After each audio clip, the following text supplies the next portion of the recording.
सारी इंसानी सभ्यता खत्म हो जाएगी। इस दुनिया में भी कुछ ऐसा ही हुआ है। यहाँ पर बर्फ के राक्षस आए हैं और ये इंसानों को खाते हैं और उन्हीं पर जिंदा रहते हैं। लेकिन इस कहानी का हीरो अभिषेक, उसे मिली है एक पावर जिससे वो सारे इंसान को बचा सकता है।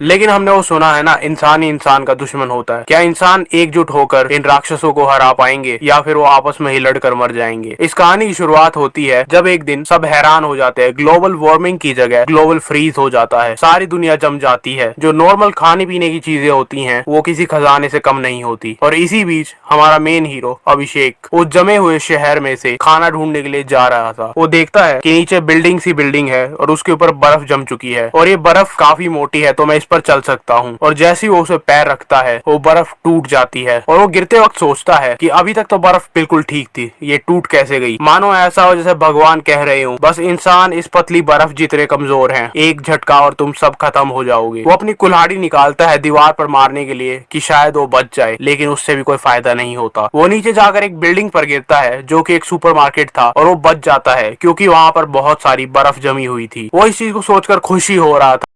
नुकीली बर्फ जमी हुई है और उसके ऊपर एक पैरासाइट बैठा हुआ है और भागते भागते वो नुकीली बर्फ उसके ऊपर गिरती है और उस मॉन्स्टर के आर पार चली जाती है। वो ये सोचता है ये कैसे हुआ, शायद यहाँ पर आवाज ज्यादा थी इसलिए, लेकिन वो इसके बारे में ज्यादा नहीं सोचता। आखिरकार इसी वजह से उसकी जान बची थी। और जैसे ही वो एक कदम आगे चलता है ऊपर से बड़े बड़े पत्थर गिरने लग जाते हैं और वो सोचता है कि आज भगवान मुझे मार कर ही रहेंगे। और उन पत्थर के साथ बहुत सारी बर्फ भी गिरती है जिस बर्फ में वो दब जाता है। और जो पैरासाइट हमें पहले दिखा था उसके हाथ के पास आता है और एक अजीब सा मैजिक या पावर्स यूज करता है। तभी हमें दिखाया जाता है कि थोड़ी देर बाद अभिषेक बर्फ से ऊपर आ चुका है और उसे खुद नहीं पता कि ये कैसे हुआ। वो अपना सर खुजाता है और सोचता है ये क्या हो रहा है मेरे साथ, लेकिन वो ये रियलाइज नहीं करता कि वो पैरासाइट उसके साथ जुड़ चुका है। और वो ये देखकर शॉक हो जाता है कि उसकी एक आंख नीली हो चुकी है। इसके बाद वो सोचता है कि मैं घर से बाहर बहुत टाइम से हूँ और अब ठंड बढ़ती जा रही है तो अब मुझे जल्दी से जल्दी घर जाना चाहिए। लेकिन तभी वो देखता है वो उसे एक चॉकलेट दिखती है और वो उसे देखकर खुश होता है कि आज कम से कम मैं खाली हाथ घर नहीं जाऊंगा। इसके बाद वो उस बिल्डिंग में पहुंच जाता है जहां पर वो रहता है और वहां पर आने जाने के सारे रास्ते बंद हो चुके हैं। वहां पर जाने का बस एक सीवर है जिसे सब अंदर बाहर आने के लिए यूज करते हैं। बिल्डिंग के अंदर के हालात बाहर के हालात से कुछ ज्यादा अच्छे नहीं थे। दिन पर दिन वहां की हालत खराब होती जा रही थी। बहुत से लोग इस बिल्डिंग में फंस गए थे। अब वो बाहर नहीं जा सकते और अंदर उनके पास बहुत कम खाना बचा है। और अभिषेक ये देखकर सोचता है कि मुझे नहीं पता ये सब कब तक चलेगा और किस दिन ये सारे इंसान अपनी इंसानियत छोड़कर एक दूसरे को खाने लगेंगे। तभी वो अपने कमरे के पास जाता है और देखता है कि वो गुंडे जो यहाँ पर घूमते रहते हैं वो अभी तक यहाँ पर नहीं आए हैं। वो अपने रूम का दरवाजा खटखटाता है और एक लड़की दरवाजा खोलती है। वो थी उसकी गर्लफ्रेंड रिया। वो इतनी जल्दी दरवाजा खोलती है कि अभिषेक सोचता है क्या तुमने दरवाजा बंद किया था? जैसे ही वो अंदर जाता है रिया उसे हग करती है और कहती है मैंने तुम्हें बहुत मिस किया, क्या तुमने मुझे मिस किया? वो कहता है हाँ क्यों नहीं। लेकिन तभी वो कहता है क्या तुमने दरवाजे को लॉक किया था? वो कहती है क्या ज्यादा जरूरी है, दरवाजा या मैं? इसके बाद अभिषेक अपने बैग से निकाल कर उसे कुछ दिखाता है। वो उससे पूछती है कि ये क्या है और वो उसे कहता है ये चॉकलेट है। वो उसे गले लगाती है और कहती है तुम बेस्ट हो। लेकिन उसके बाद वो उससे पूछती है क्या तुम सिर्फ एक ही चॉकलेट लेकर आए हो? वो कहता है ये भी मुझे बड़ी मुश्किल से मिला है और इसकी वजह से एक मॉन्स्टर ने मुझे ऑलमोस्ट खा लिया था। लेकिन फिर वो उसका बैग देखती है और उसके एक्सप्रेशन चेंज हो जाते हैं। उसे लगता है